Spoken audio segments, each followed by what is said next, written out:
Thoughts on what you got in Jake Butt and how he's doing? Jake is he's doing well.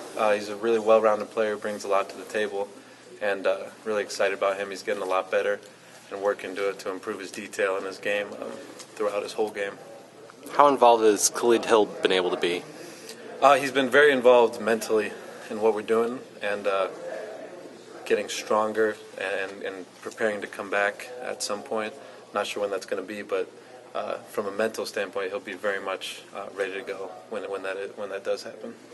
Keep running through the guys here. Bunting, what's he got to do to be competitive and get on the field this year? Just keep growing. He's been getting a lot better. He's a guy who's probably improved the most as spring has gone on here. I've been really pleased with him, and just like all the other guys, he brings tremendous work ethic every day when he comes out there and just grinds, just goes after it for the entirety of the practice. And the focus is always on just getting better. I really love that about him. So he's coming along. He's just got to get better at everything, just like everybody else does. Jay, the age gap between you and the players, I mean, there's really not a whole lot there. What's it like, I guess for them and for you, being, maybe just like 5-6 years older than a lot of these guys? I don't know. It's fun. They're fun to be around. Is it like a big brother relationship, do you feel like you have with them a little bit? Or hope maybe that it gets to something like that? No. I don't know. I just feel like their coach. Last year I was with guys who were much older than me, and I didn't feel like I was their little brother. So, I don't know. They're fun to be around, though, and I think we have a good professional relationship in terms of coach to player, and there's a good mutual respect there, I hope, and I really like being around them. See, when Jim was hired, there was a lot of talk about turning this into tight end university. What is your vision a couple weeks into this with the group at tight end you got right now? I really like them, and we have a lot of versatile guys who bring different sorts of mismatches to the table, guys that are big and guys that are fast. All of them can catch. They all can block or are getting better at blocking.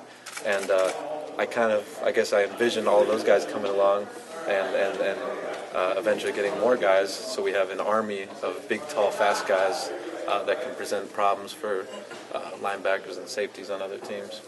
What are you taking from the time you worked in the NFL back to the college game, and how are you applying it here? Really everything. I mean, I was kind of trained over the last few years in terms of different scheme and ways to approach certain parts of the game. So I would say kind of everything. Not a very fun answer, but yeah, it's a little broad. But also in the same vein, what are you learning from kind of this collection of experienced coaches here at Michigan so far? Yeah, that's awesome. It's really a really good group to be a part of. Guys came from all over, and they're all tremendous teachers, tremendous leaders.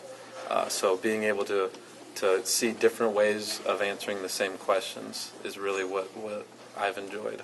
Because you get very set in your ways in terms of this is how you answer that problem, or this is the adjustment you make. And you realize there's a lot more than one way to go about doing things. And I think from a personal level, everyone has really benefited from having an open mind and adapting and finding new ways to do things. Then you carry that with you for the rest of your career. To that end, you had a couple different personalities and coaches, Coach Riley and then John Harbaugh and now Jim. What are the differences here kind of in terms of the interactions and stuff, and what you're gathering from him, working for him? From my dad? Yeah.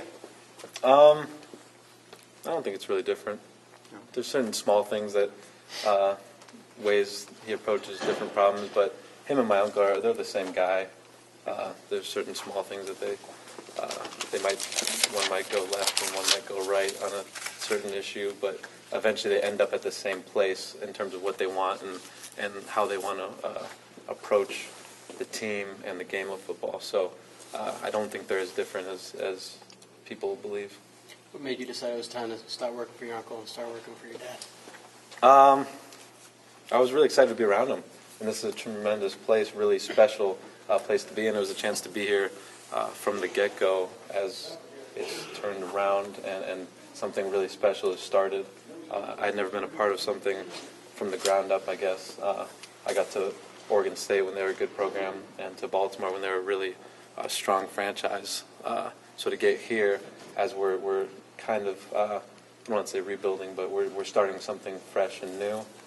there's something special about being there from the beginning of it rather than coming in when the team's attitude is already set. Did you always have aspirations of coaching and going into the family business per se? I always thought about it, but I didn't know for sure until I was like the middle of high school-ish.